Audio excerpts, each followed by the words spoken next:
Rabbil Alamin. Assalamualaikum warahmatullahi wabarakatuh. Sa ngalan ng Allah, ang mabagin, ang pinakamaawain, ang lahat ng pagpupuri, pasasalamat ay sadyang naukol lamang sa nag-iisang Panginoon na Panginoon ng lahat ng mga nilalang at may kapangyarihan sa lahat ng bagay na walang iba kundi ang Allah subhanahu wa ta'ala. Alhamdulillah po at sige po at mga kapatid, at antabayanan po natin ngayon, matasaksihan po natin ang isang napakagandang paksa o debate na magaganap sa pagitan po ng atin pong kapatid na pastor, no, na si Ryan, no, at hindi ko alam kung anong pero sige at maya-maya magpapakilala sila para makilala din natin kung anong simbahan nila, anong sekta nila, kung sino sila. At sige, at ilatag muna natin yung rules. Ang rules natin, napakadali lang naman para at least maintindihan ng bawat isa. Unang tindigan ay bawat isa ay mayroong 15 minutes na pagpapaliwanag sa paksa na kanilang napagkasunduan para patunayan.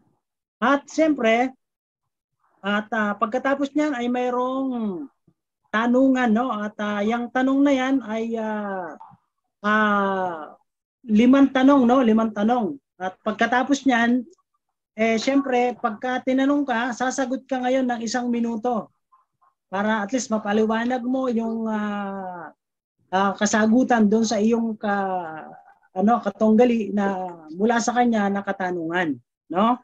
So, ganun din po, sa pangalawang tindigan ay meron na pong 10 minuto, no? Yung rebuttal po. At pagkatapos noon, siyempre, bawat isa, at may tanong ulit na 5 tanong, no? At ganun din po yon.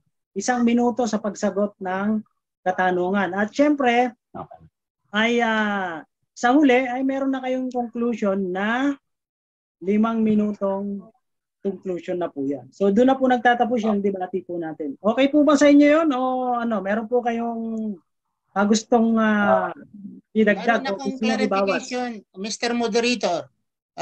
Yun bang tanong, kasi kung may magtanong baka masubrahan, dapat siguro ang tanong may limit how many seconds at ang sagot how many seconds then or minute ang sagot. Ganito po yun.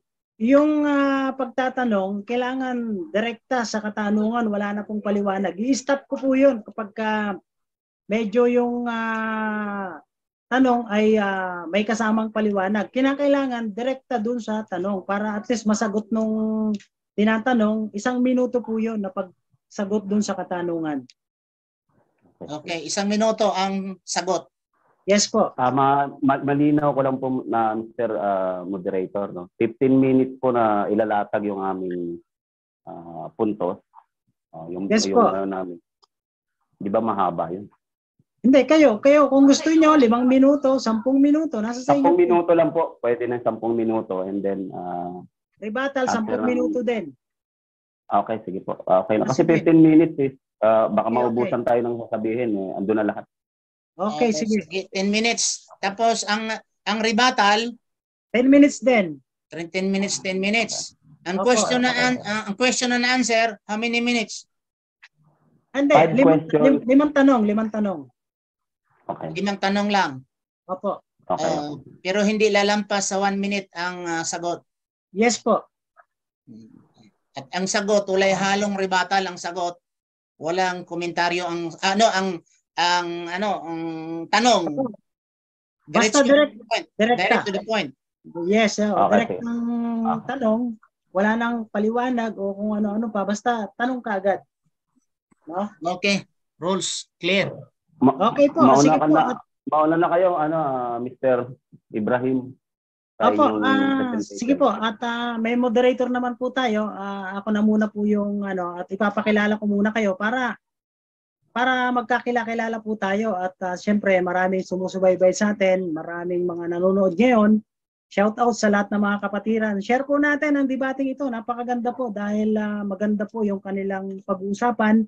Ang kanilang paksa ay tunay ba, totoo ba na si Jesus ay namatay at naipako sa krus? Yan po ay patutunayan po ng ating pong kapatid na si Sheikh Ibrahim Romas mula po sa Biblia na kanilang pinagbabatayan ng ating pong kapatid na pastor ay hindi po talaga namatay at naipako sa krus si Jesus Christ alayhi salam. So, napakaganda po nito kasi ito po yung sentro ng kanilang pananampalataya. Kung walang crucifixion, walang salvation, walang religion, wala lahat, no? Kasi dito sila nakasentrong lahat. Kaya syempre, bago po 'yan, bago tayo dumako doon sa bakbakan nila na papatunayan ng bawat isa na naipako at hindi naipako, ay bigyan ko muna ng 2 minuto ang bawat isa para magpakilala po. At unahin ko na po si Pastor Ryan at magpakilala po kayo. Pastor. Magandang hapon po, magandang araw sa bawat isa sa atin. Ako po si Pastor Ryan Pontin ng Living Hope Baptist Church dito po sa Imus, Cavite. Yun lamang po ang aking masasabi sa ngayon. Okay, maraming salamat po kapatid na pastor ng The Living Church. Living Hope Baptist Church. Living Hope. Okay, Living Hope. Iba pala yung Living Church. Baptist, no? Baptist. Apo. Dito po kami sa Imus, Cavite. Okay. Sige. Maraming salamat sa iyo at napakaiksi ng sinabi po ng ating kapatid, no? At mamaya ko nang sabihin yung iba. Yan, naka-reserve na. Sige po, bigyan natin ng 2 minuto si Sheikh Ibrahim Romas, no? At siya po ang magpapatunay ngayon, no? So, bismillah. Bismillah. Assalamualaikum warahmatullahi wabarakatuh. Mga kapatid, ako po ay si Ibrahim Poncardas Romas. Dati po akong ebanghelista ng Seventh-day Adventist.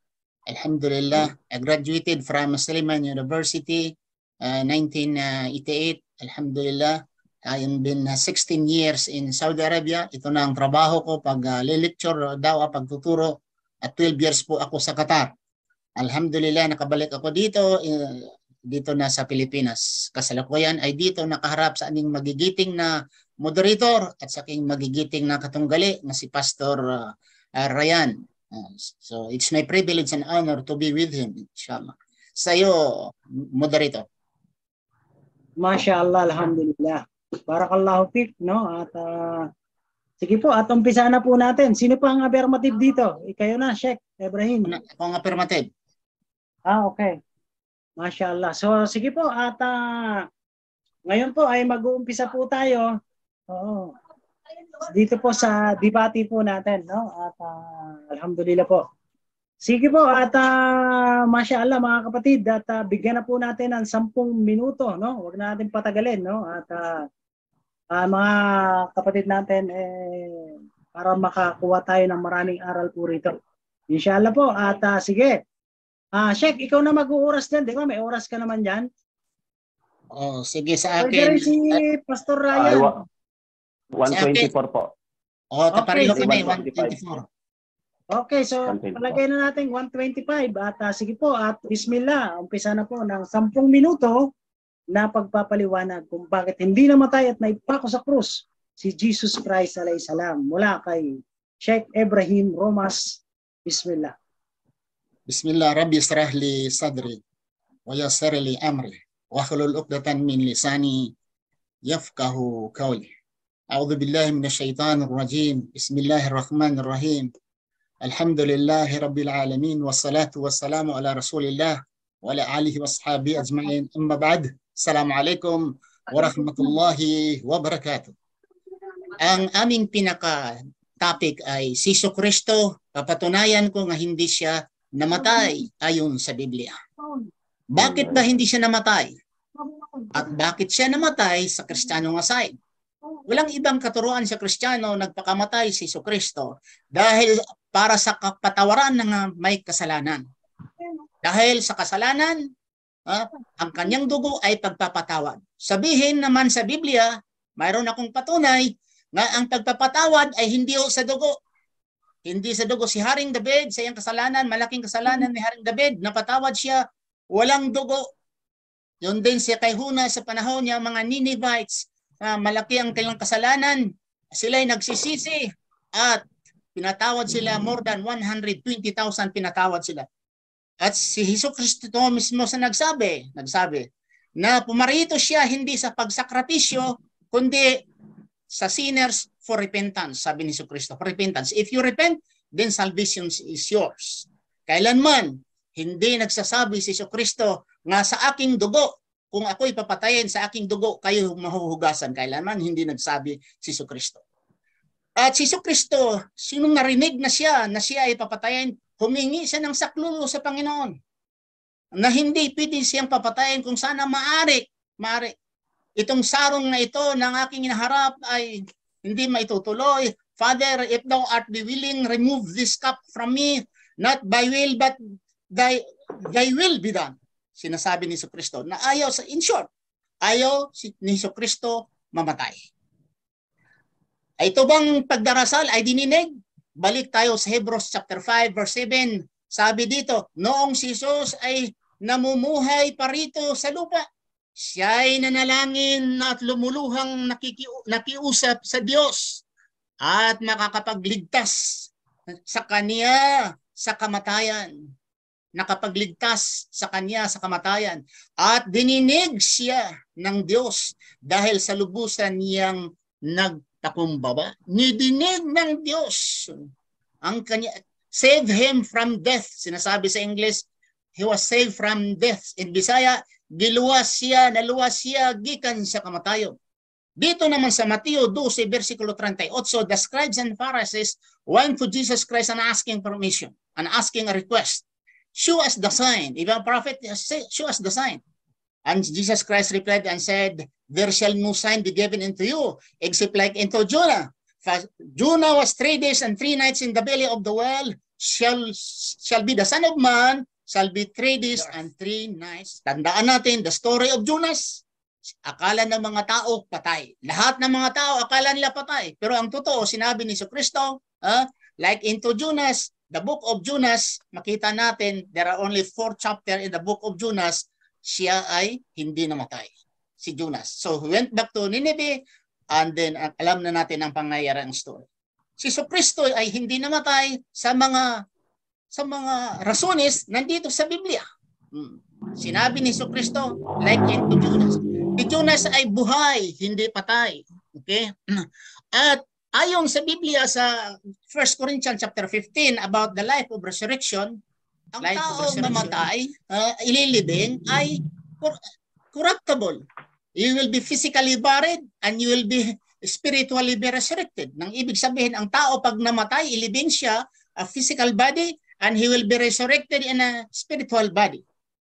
Another thing, sa Mateo 27, versikulo 32, at sa Lucas 23 at 25, Marcos, mabasa rin, sinasabi dito, at sa paglabas nila sa kanilang nasalubong, ang isang taong taga-Cyrene na ang pangalan Simon, ito'y kanilang pinilit na sumama sa kanila upang pasanin ang kaniyang cross. The force, pinilit si Simon Cyrene para pasanin ang cross ni Jesucristo. Pinasan ni Simon Cyrene. Mabasa sa Biblia na napasan ang cross. Pero wala kang mabasa nga binalik ni Simon Cyrene. Kung ang aking katunggali, magpabasa siya nga binalik ni Simon, binalik ang cross ni Jesus Christ, maybe there is possibility nga si Jesucristo nga ang napako. Pero since kinuha, pinilit, pinasaan ni Simon ang cross at walang record na binalik, therefore pagdating sa Golgotha, if you continue reading, pagdating sa Golgotha, doon sa mga bungo, dapo ng mga bungo, pinapos si Jesucristo nga akala nila ay si Jesucristo. Pero sa Islam, of course sa Quran, iba ang istorya. Pero dito nagpapatunay lamang ako nga ang cross nga dala-dala ni Jesucristo ay binigay kay Simon at walang record na binalik ni Simon ang cross na kanyang dinadala. Yang pangalawang ebidensya. Another, ayon sa Biblia, mabasa natin sa Marcos 16 na sila ni Mary and the other Mary Magdalene at sila ang ina ni Santiago nga Maria, Salome, pumunta sila sa libingan. Paano? Nagdala sila ng pabango. Para daw ito ay ang pabango para ipabango doon sa katawan ni Jesucristo. Basahin ko. Pagkaraan ng araw ng pamahinga, si Maria Magdalene at si Maria Santiago at si Salome ay bumili ng pabango upang sila ay magpunta sa libingan at lagyan ng pabango ang bangkay ni Jesucristo. Ang tanong, kung totoo talagang ang patay, lagyan bang pabango kay mga Kristiyano pag namatay na after 3 days?